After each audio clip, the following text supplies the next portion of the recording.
We're on. You finished messing around with those sliders? Those sliders are very important to the whole entire process. Guess who's back? Me. Yo, bitches! Have you listened to the one without you in it? Not yet. Or are you deliberately missing it? No. Well, I was very offended. Be interested to know if you think it was better or worse.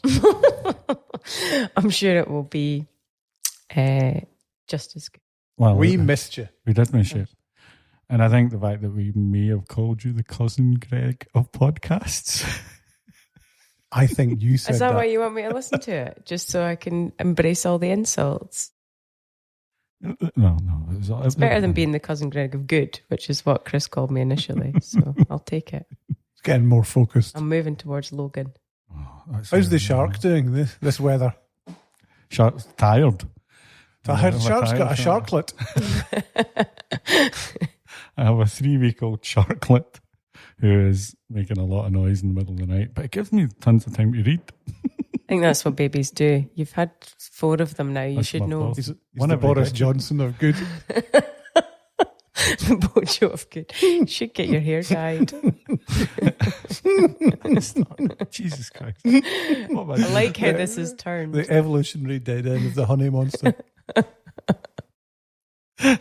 Oh, don't get all political. A haunted Haribo egg.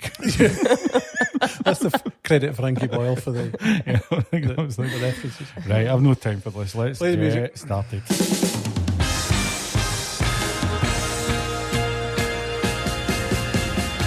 Welcome to the Good Roundup. Good is a brand consultancy in the UK, and from time to time, myself, Stuart Steele, sits down with Chris Lumsden. Hello. And Julie Murdoch. Hello. And we talk about brand. And we love brand. We're brand daft.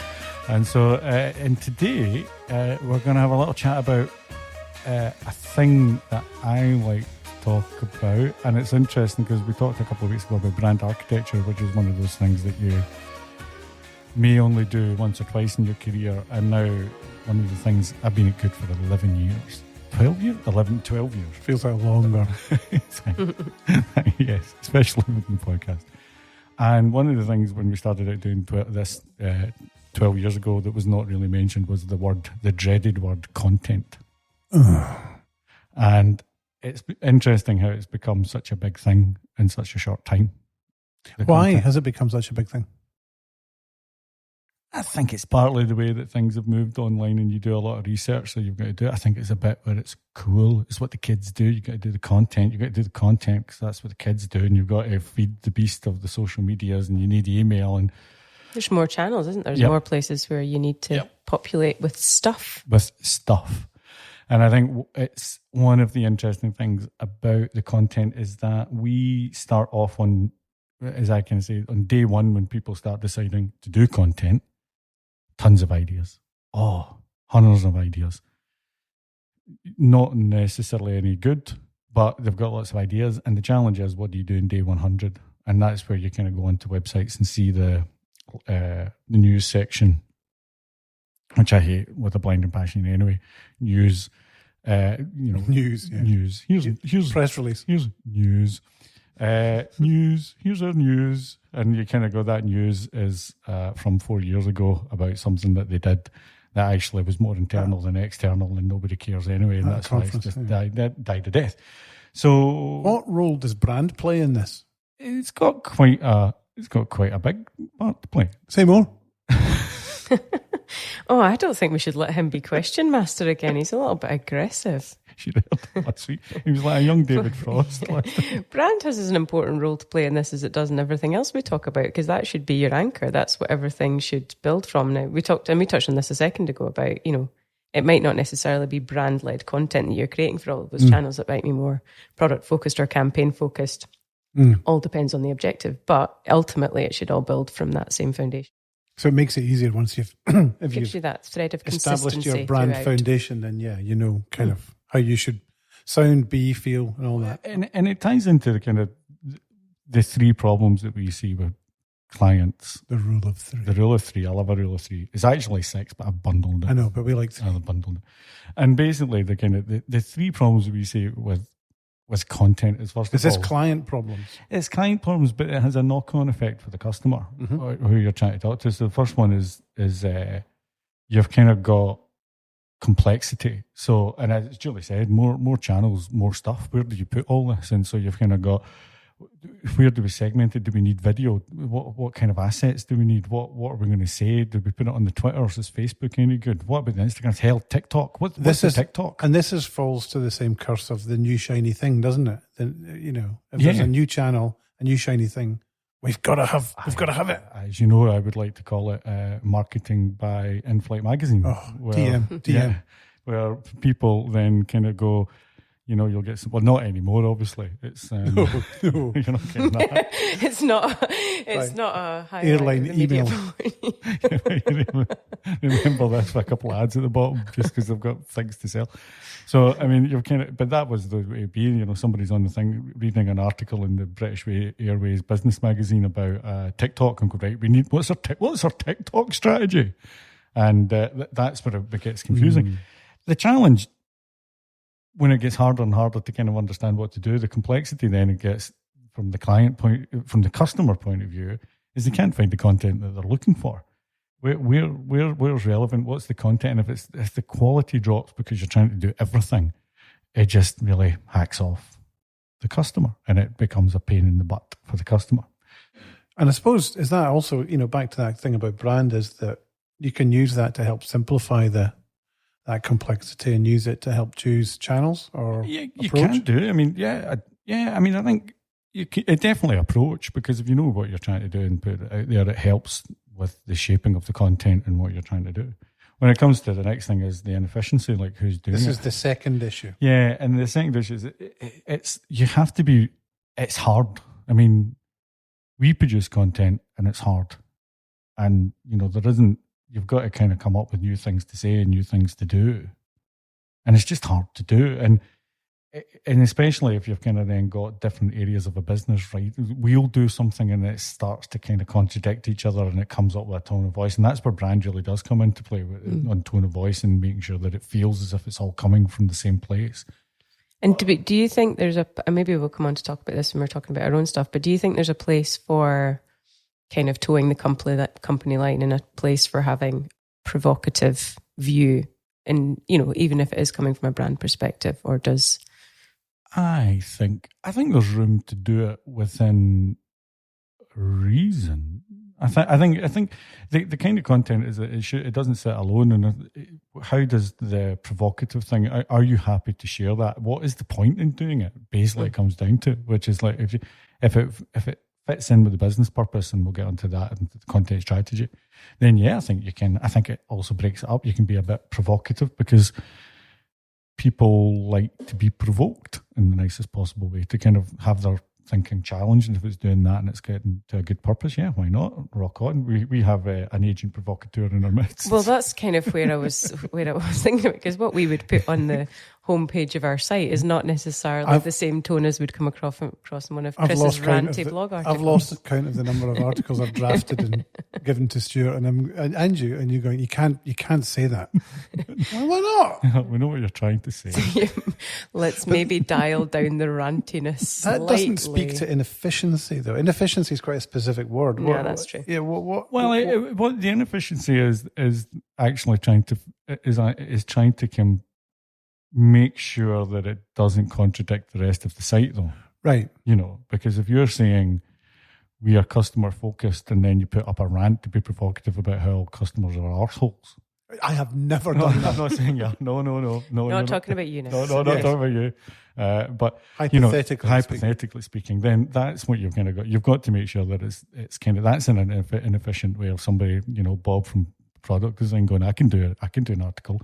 People don't appreciate my great work. So that would then manifest itself in some sort of confusion from the customer's point of view. Yeah, you say one thing and kind of do another. And also wasted effort and resource from a producer's point of view. I think, and I know we're going to come on to talk about content strategy, but I think that's something we've seen a lot, is where content has been produced in pockets or silos by maybe Yeah. a member of the product team or a member of the, I don't know, market versus a member of the marketing team, and essentially, there's inefficiency there because Yeah. you're writing about the same thing in a slightly different way. Not coherent. But you're yeah. not, exactly.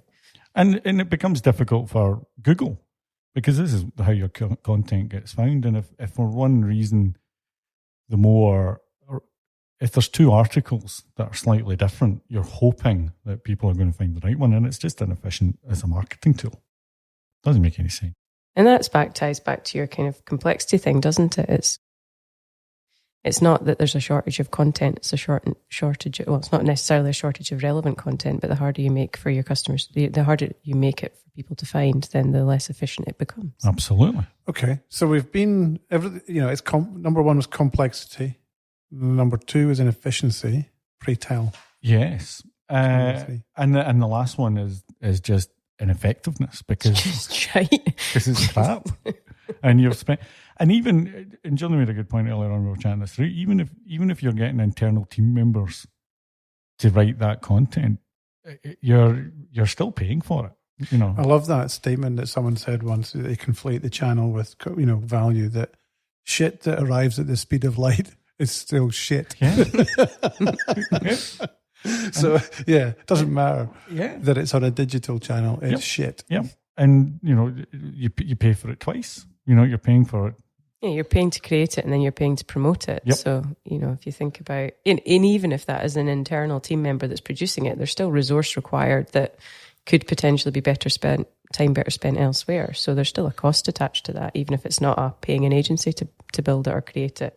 Absolutely. So to me, that's asking about measurement, about, It is about me, but I mean, from the customer's point of view, what they're searching for and trying to find answers to is basically, it's ineffective content to help them make a decision. So I mean, the ineffectiveness kind of works both ways for the client, and especially once you start kind of showing terrible content, and it's usually at the beginning of the customer journey that they're actually doing their investigation and looking for this content. When they hit bad content that's not well written or with a purpose or with a point, and that's the very first example of them working with you as a business, they're just going to go, well, if this is, now nobody's thinking explicitly, this is a bad experience, therefore the whole thing is a bad experience, but underneath it all, they're kind of going, this is hard. So if it's hard just reading content and getting the next thing, what's it going to be like getting the product, buying the product, everything else? So it's your first foot forward, really. Mm-hmm. It's your calling card. So so that's the kind of three, so that's the kind of thing. You've got inefficiency, complexity, and effectiveness, and that's, and that's the kind of challenge. Are they are you saying that that's the three things that we've seen most commonly? Yeah. Yeah. Okay. And then there's the challenge around content as a term, Mm-hmm.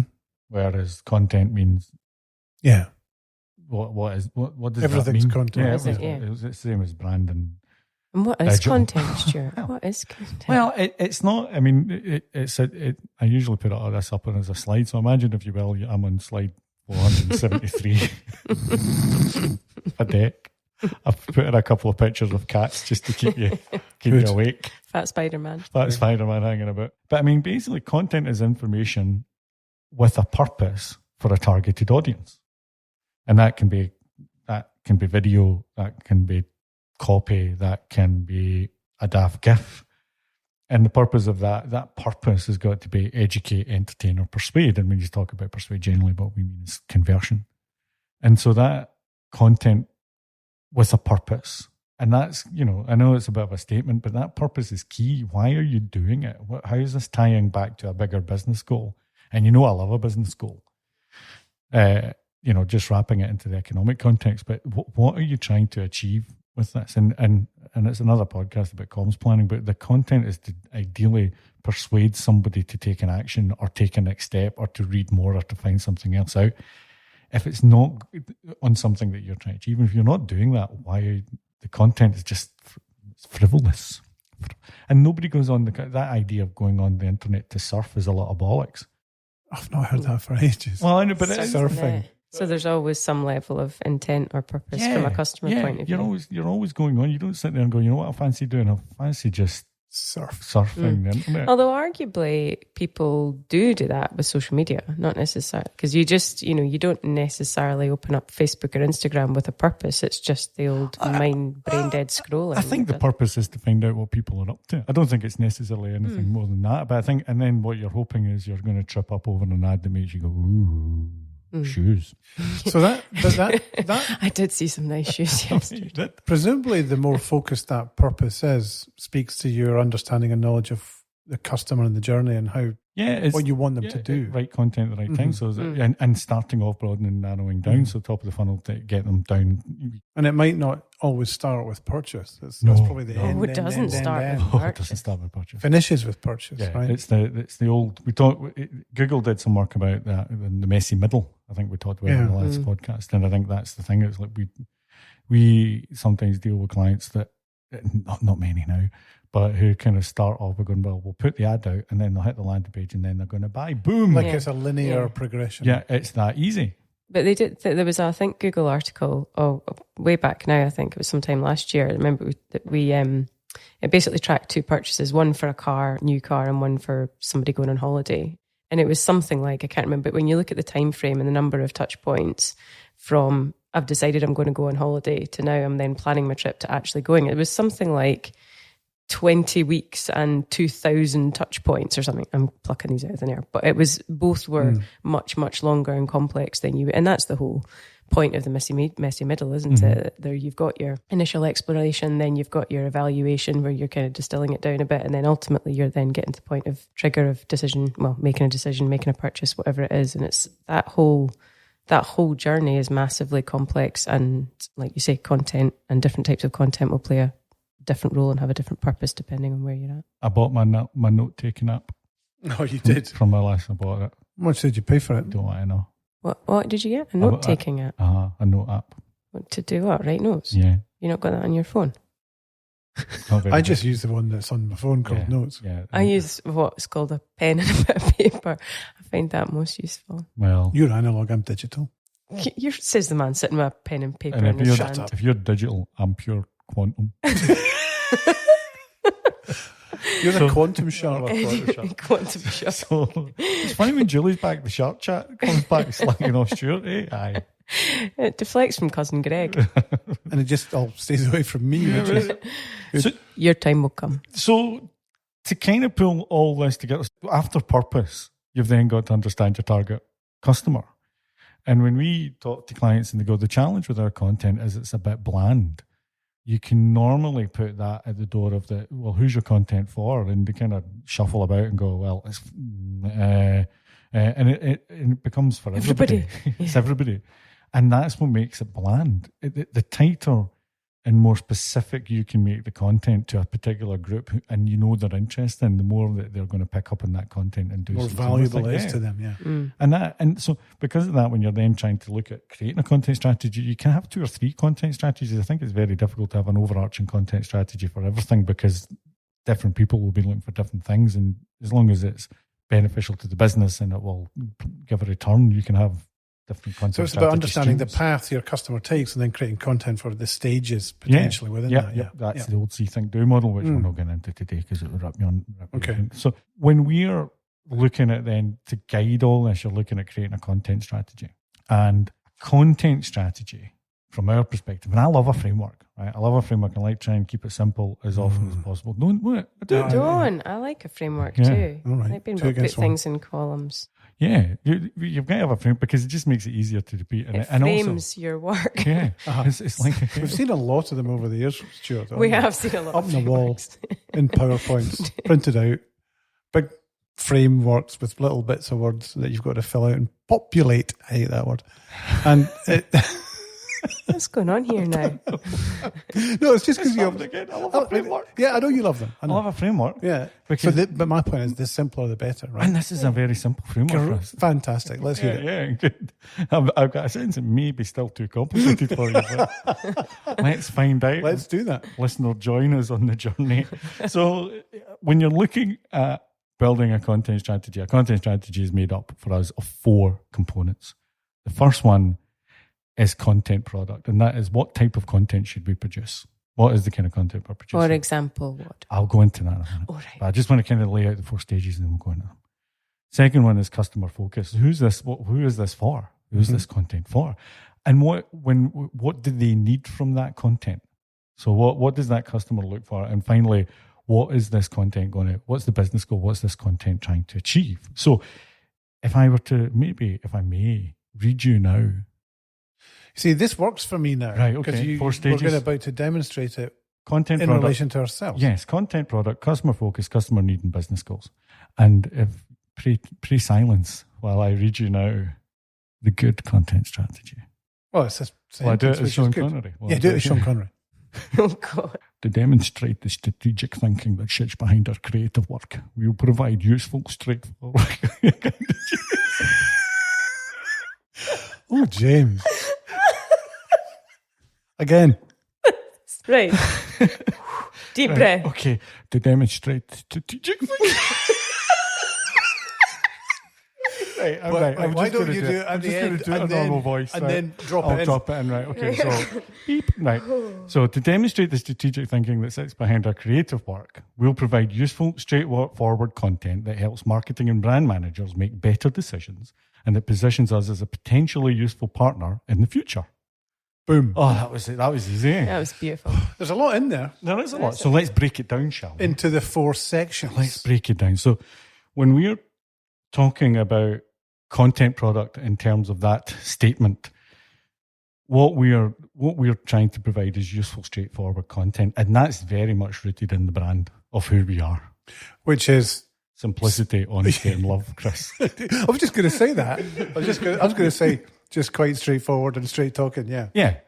And I think that's what it is. So, I mean, I think when we're looking at what that content is, that is our brand. So we will talk about any subject matter in that way. Yeah. Right? Which, to be fair, when my point about you being a bit provocative and slightly ranty at times in your blog articles, it is, that is staying true to that content product in terms of being straightforward and straight talking and all that. I think that's the first time Julie's almost ever complimented me on this podcast. Well, yeah. Not quite a compliment. Yeah, I'll cut it. Yeah. The one and only time. Enjoy it. And that's going to relate back to the experience you're going to have with that business. So what you're if anybody listens to this podcast and heaven forbid would phone us, especially after this, carry on. You would expect to get the same experience if suddenly it was I think they would hope for a very different experience, to be fair. If suddenly they got a buttoned up receptionist with very plummy voice saying, I'll place you on hold, yes, caller. Mr. Lumsden will call you. We'll see you now. It's available for you. Mr. Lumsden will see you now. Chris London speaking. That's what marks our content out from everybody else's. So that content product of what we're trying to produce, tied to the brand, makes it different. Any questions about that? No, I think it's great. You can do it. So the customer focus, we're talking to marketing and brand managers, and this is really important, especially, and I think probably for a lot of businesses, is that it's really what we love is what we do. And we love design and we love good comms and everything else. But what happens is you start getting a little bit insular and talking about kerning. I know. And this, believe it or not, this has got a business purpose. We're doing this because we want to get work and we want to. Because someone might phone us. So that people know what we've got and we're trying to be as useful as possible and say, actually, these guys think the same as me and everything else. We're trying to promote ourselves.